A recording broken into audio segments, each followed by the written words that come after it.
Dis-moi, est-ce que tu t'es déjà senti différent des autres? Comme si tu étais entouré de monde, mais intérieurement seul. Peut-être que tu as déjà pensé « Pourquoi est-ce que je préfère parfois la solitude plutôt que ces conversations qui me paraissent superficielles ?»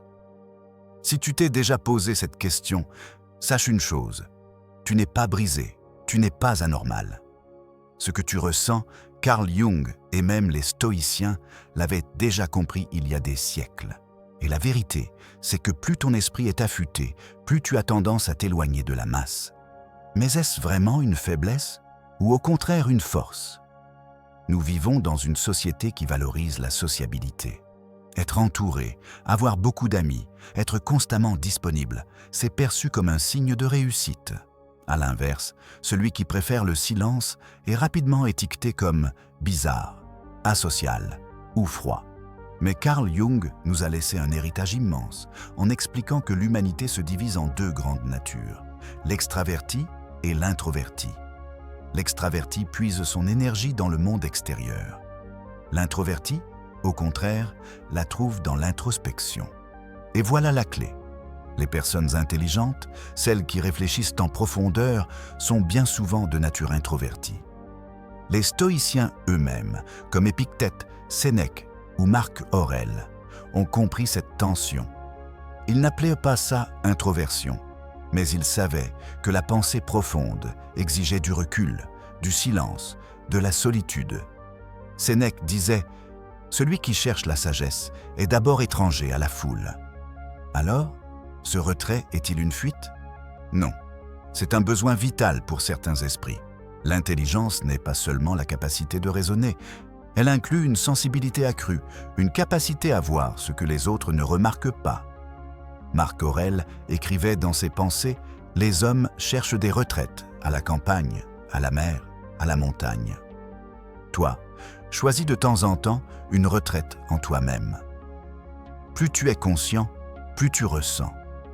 Plus tu ressens, plus le monde peut paraître bruyant, superficiel, parfois même oppressant. C'est pourquoi beaucoup de personnes intelligentes évitent les cercles sociaux classiques.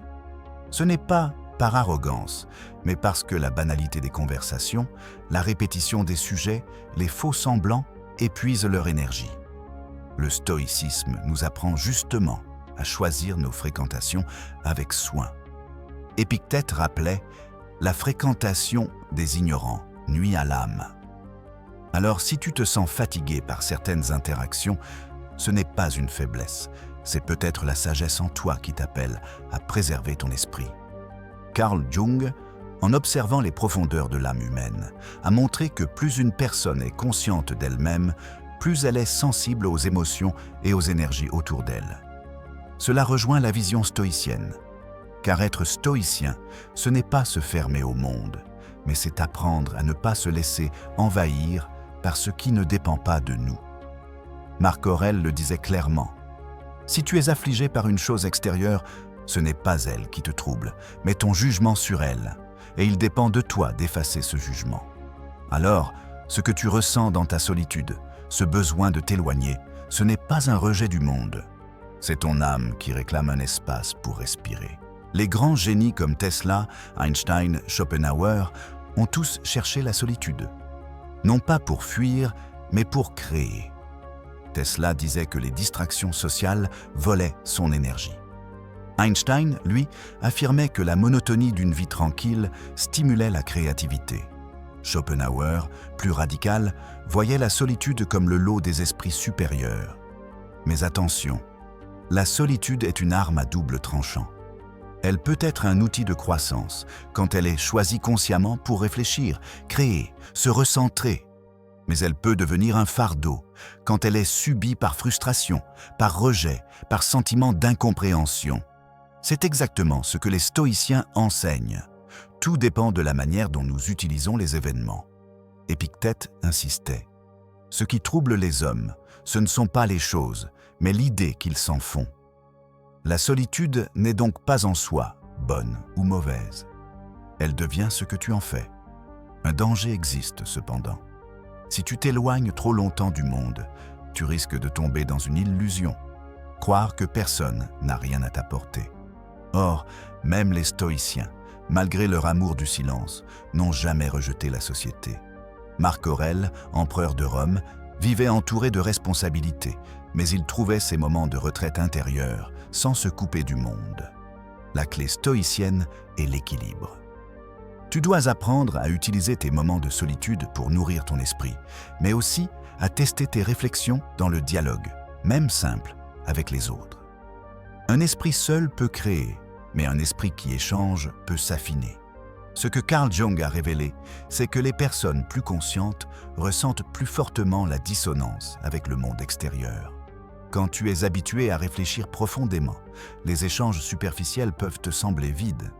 Tu ne rejettes pas les autres, tu cherches simplement une connexion plus authentique. Sénèque le disait, « Celui qui fréquente la foule devient souvent plus vil. » Mais il ajoutait, « Choisis donc des amis qui t'élèvent. » Ainsi, l'enjeu n'est pas de fuir les gens, mais de choisir avec soin tes relations.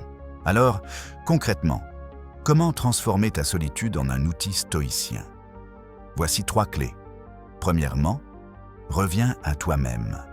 Chaque jour, prends quelques minutes de silence. Écris, médite, réfléchis à ce que tu contrôles et à ce qui échappe à ton contrôle. C'est la base du stoïcisme. Deuxièmement, sélectionne tes relations. Ne cherche pas la quantité. Épictète disait « Évite les bavardages. Fréquente peu, mais fréquente bien. » Une seule relation authentique vaut plus que 100 relations superficielles. Troisièmement, transforme ton retrait en énergie. Utilise ton temps seul pour apprendre, créer, t'améliorer. La solitude devient alors un tremplin, pas une prison. Le stoïcisme ne t'invite pas à fuir le monde, mais à devenir libre en toi-même. Tu peux être dans une foule et rester en paix intérieurement. Tu peux être seul et ne jamais te sentir isolé. Comme le dit Marc Aurèle, « L'homme se retire en lui-même autant qu'il le peut.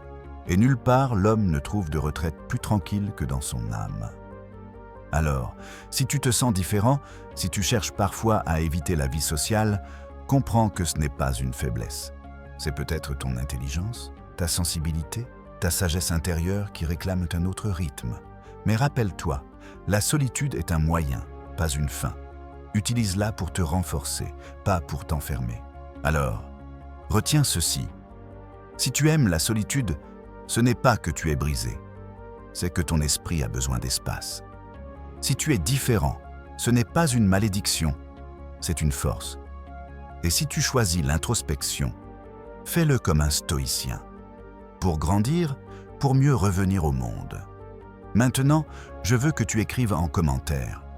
La solitude est ma force stoïcienne, pour me montrer que tu es resté jusqu'au bout de cette vidéo. Et surtout, abonne-toi, active la cloche et partage cette réflexion avec quelqu'un qui a peut-être, lui aussi, besoin de comprendre que la solitude n'est pas une faiblesse, mais une voie vers la sagesse.